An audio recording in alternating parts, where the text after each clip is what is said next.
नमस्कार बच्चों। ऋग्वेद के पुरुष सूक्त को आगे बढ़ाते हुए हम इसका 13वां मंत्र देखेंगे। नाभ्या आसीत अंतरिक्षम शीर्ष्णो द्यो समवर्तत पदभ्याम भूमिर्दिशः श्रोत्रात् तथा लोकान अकल्पयत। सृष्टि प्रक्रिया का वर्णन कर रहे हैं और इससे पहले हम देख रहे थे कि यदि हम इस विराट अव्यक्त पुरुष की व्यक्त सृष्टि के रूप में यदि संरचना की कल्पना करते हैं पुरुष रूप में, तब इसके किन किन भागों को किस रूप में विद्वानों ने वर्णित किया है।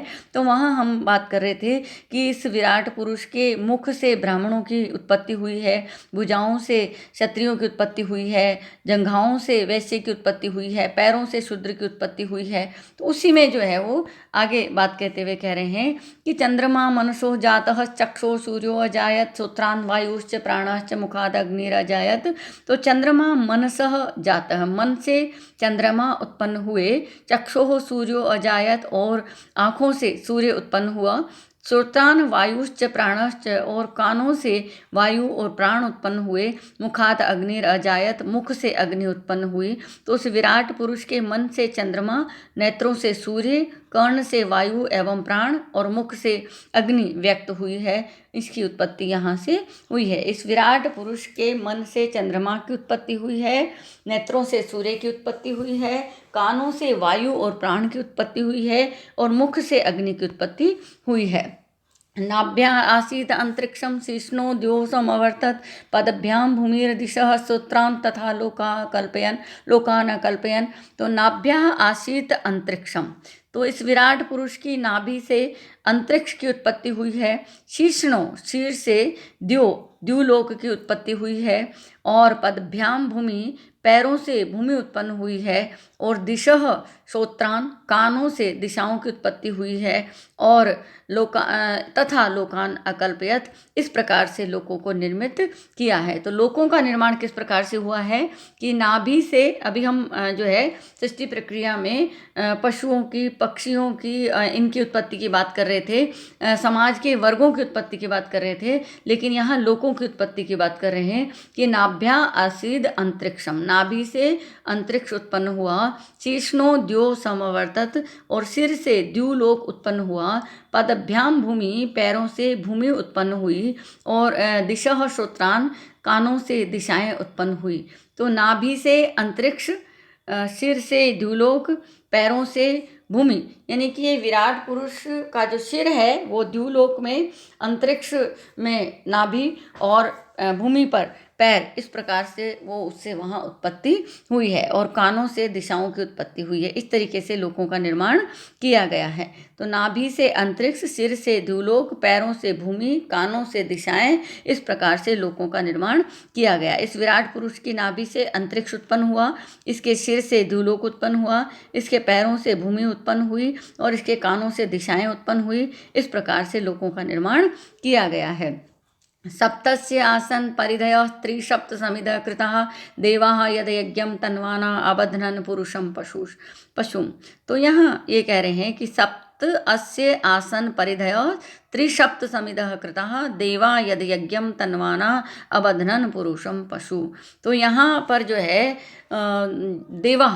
देवों ने यद यज्ञम तन्वाना, जब सृष्टि का विस्तार कर रहे थे, सृष्टि रूपी यज्ञ का जिसे कहें कि विस्तार कर रहे थे, उसको फैला रहे थे, तब पुरुषम पशुम अबध्नन, उन्होंने पुरुष को जो है वो बंधन, बांधा, यानी पुरुष रूपी पशु को उन्होंने बांधा, यानी कि बंधन युक्त जो चेतना है उसको उन्होंने बांधा। पुरुष जो कि बंधा हुआ नहीं है, वो अव्यक्त है, वो मतलब जो है व्यक्त नहीं है, लेकिन जब उसको व्यक्त किया तब निश्चित है कि वो सीमाओं में बंधेगा। तो सीमाओं में उस तरीके से उसको बांधा जो कि इससे पहले सीमाओं में बंधा हुआ। जब वो अव्यक्त है तब वो विराट है, वो असीम है, वो अंतर्यामी है, सर्वभू है, संप्रभु है, सर्वव्यापी है, तो सर्व अंतर्यामी है। लेकिन जब वो सृष्टि के रूप में प्रकट होगा तब वो उसका आकार होगा, उसका बंधन होगा, उसकी आकृति होगी, उसकी सीमाएं होगी।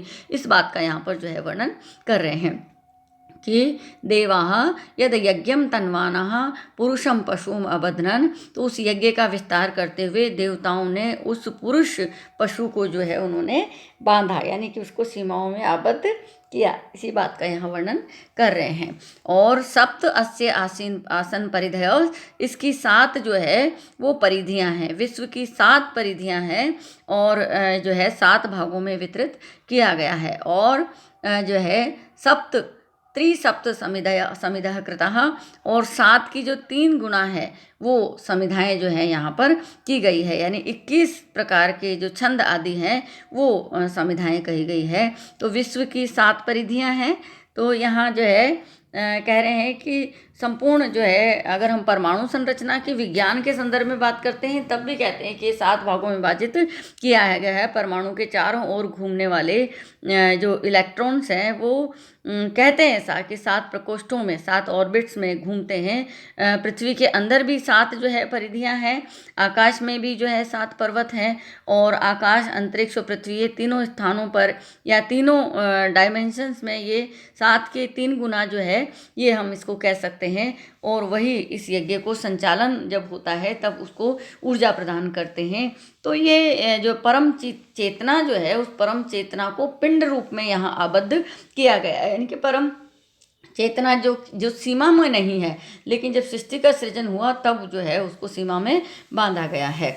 तो ये 7 इसकी परिधियां हैं और 7 की जो 3 गुना है, यानी कि आकाश में, अंतरिक्ष में, पृथ्वी में, या 3 स्थानों पर जो है ये 7 की 3 गुना परिधियां जो है वो 21 परिधियां हैं। सप्त अस्य परिधय त्रिसप्त समिधः कृतः, 7 इसकी परिधियां हैं और 21 इसकी समिधाएं हैं।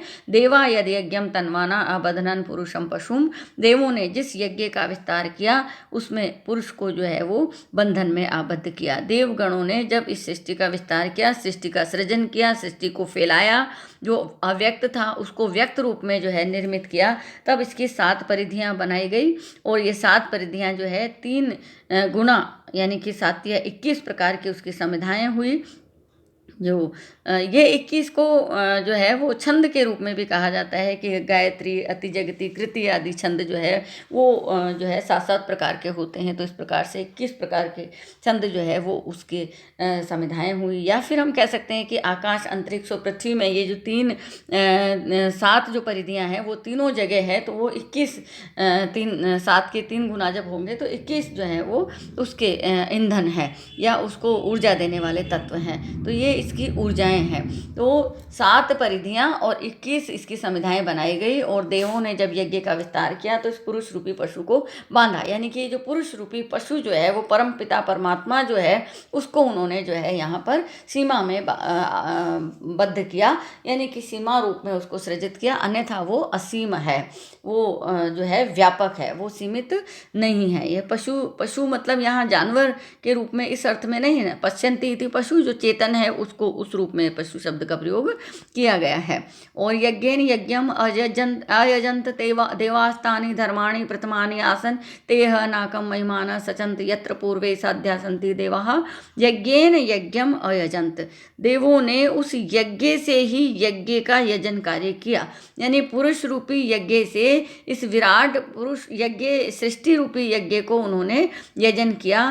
तानि धर्माणि प्रथमानि आसन, इस यजन को जो धर्म कार्यों में प्रथम स्थान प्राप्त है, ये जो यज्ञ है इसको ही सारे धर्मों में प्रथम स्थान प्राप्त है। और तेह नाकम महिमानः, इस प्रकार से जो है महिमा को जो है सचंत यत्र पूर्वे साध्या सन्ति देवाः। और इस प्रकार इस यज्ञ जो संकल्प है उसके अनुशासन में महिमा से युक्त जो लोग हैं वो जो है पूर्वे साध्या सन्ति देवाः, जहाँ पूर्व में साध्य देवगण जो है वो निवास करते हैं, वहीं पर जो है निवास करने लगे।